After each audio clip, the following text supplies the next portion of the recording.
Retro Gaming Roundup. Hi guys, it's Aidy here from the British IBM. Just 2 secs, let me just adjust the camera here so you can see. If I just pop this underneath, that should give it just a little bit more, make that a little bit higher. That should be just the right height there. Lovely, brilliant. Okay, right. Aidy here from the British IBM.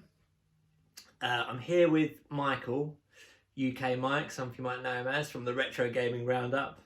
And we're going to be talking about something that we've found really helped us out during the lockdown.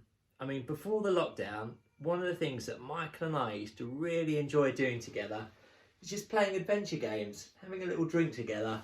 Michael would pop round in the evening with a bottle of Rioja, we'd fire up Sam and Max or something like that, and we'd just work our way through it, have a few beers, have a few glasses of wine, and that's what we do. But we haven't been able to do that during the lockdown, have we, Michael? What happens? It's been a real struggle. So we found this little workaround, and we're going to talk you through the way that we do this and how we're playing adventure games during the lockdown together. And yeah, hopefully it will help some of you out as well. For this, before I just show you how to set everything up, I'm just going to tell you what you need. You need 2 Gmail accounts per person, which I think most of us have got anyway. You'll need a couple of computers each. So again, this video is made by nerds for nerds. So you might have a couple of laptops lying around, a couple of MacBooks, a desktop PC, whatever. As long as they can run Google Chrome, that's fine. And I think that's pretty much it, really. As long as they've got webcams and microphones and all the rest of it attached, I think you're good to go. So let me show you how we do it. Okay, shooting from the other side of the camera now. I've got one laptop here, and on this laptop I am running Hangout from one of my Gmail accounts, and all I'm doing on this Hangout is simply just sharing my screen, and you can see on there I'm playing Zak McKracken and the Alien Mindbenders. And then on my other computer, which is over here, my setup is a little bit extravagant because I'm obviously a rock star. I've got my micro, I've kind of like put my webcam on a tripod so I can sit on the settee because I'm quite lazy. So there's my webcam here. There's my microphone so Michael can hear and see me. Michael, can you hear me? I can hear you loud and clear. Can you see me? I can see you as well. Hello. So over here you can see I've got Michael on the big screen. It's like he's in the room with me. And that's pretty much it. That's all we have. And then he's coming out the speakers. He's on the big screen. And I can just sit down here like this with my laptop on my lap. There we go.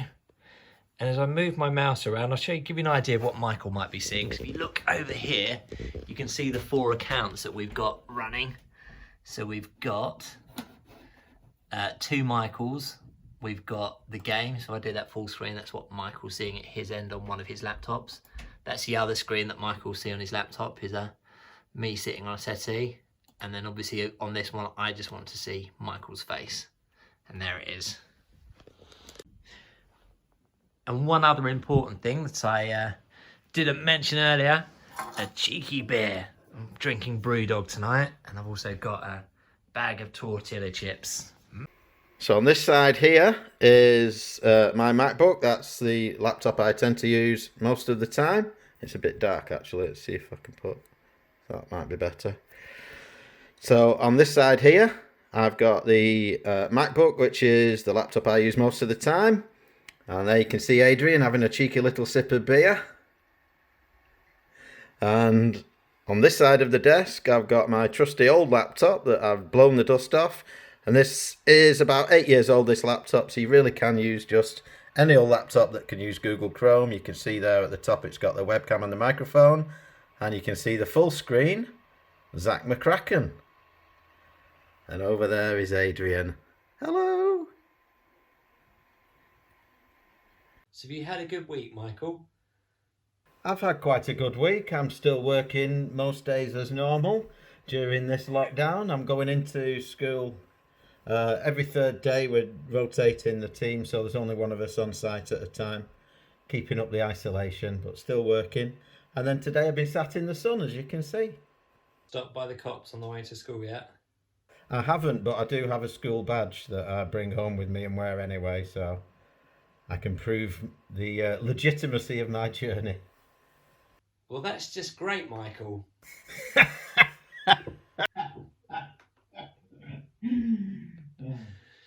I'm missing our evenings drinking Rioja down your place, to be honest.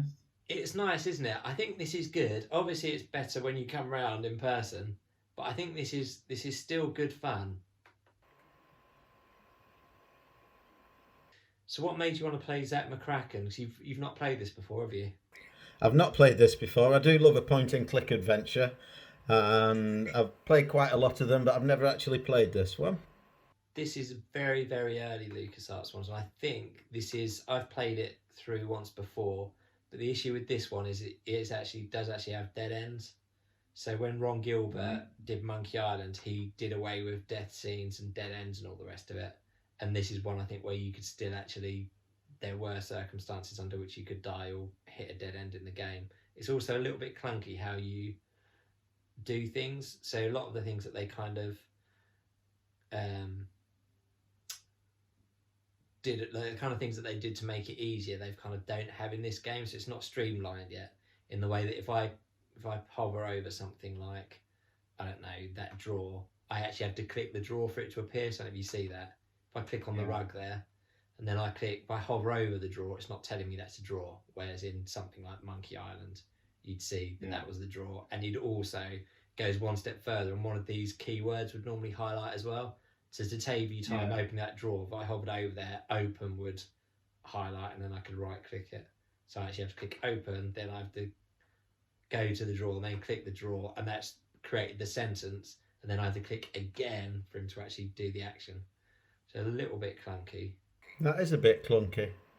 Look, I want to look in the drawer now. I can see it's a kazoo, so I'm thinking, well, I'll probably pick that up. So let's pick up the kazoo. If I click pick up again, he's picked up the kazoo. It's in his inventory down here. Are you not going to close the drawer? It's a good idea. Let's close the drawer.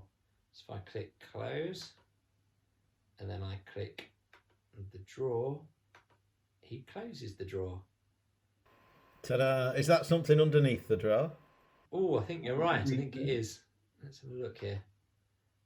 Oh, it's a plastic card. Shall I pick it up? I think you should definitely pick up the plastic card. That might come in useful later. Oh no, I pushed it way under the desk. Oh, heck. Oh, maybe there's something. Oh, rug corner. Let me just.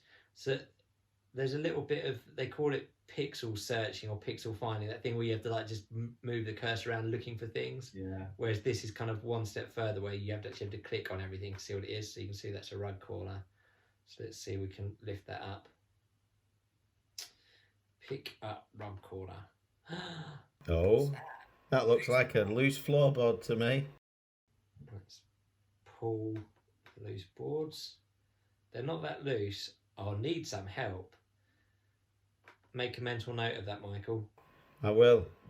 If only we had a plastic card we could push down the side of the loose floorboard. Are you looking at a solution there? No, I'm not. I don't think the plastic card will be used in this room. What we've got here, TV. Look at the size of Zak McKracken's television. Infrared sensor. So you obviously need some kind of remote control to turn this on.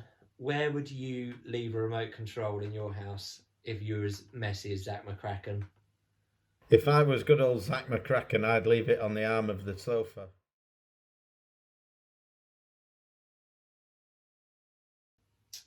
What other gaming podcasts do you listen to when you're not listening to yours, Michael?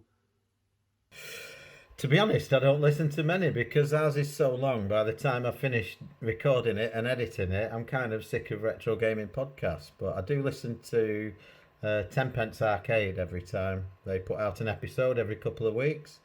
That's probably about it, to be honest, for retro gaming. I like lots of different podcasts. My absolute favourite has to be the or retro. Not sure which.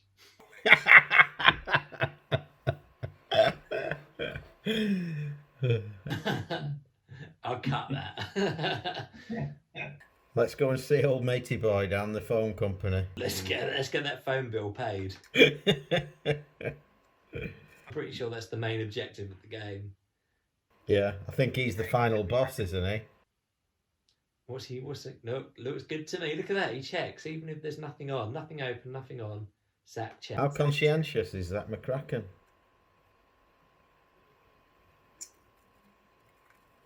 Do you remember the old days of having to actually go to physical places to pay bills? I do remember those days. Great days.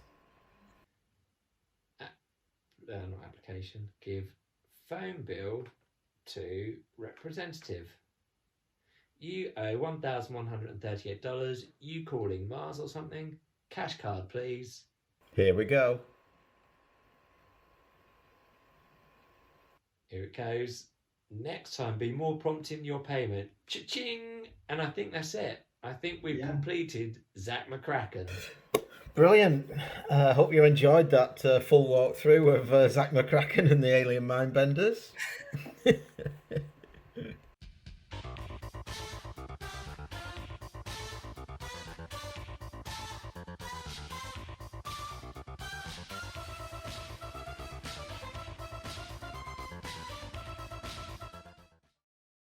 Retro Gaming Roundup.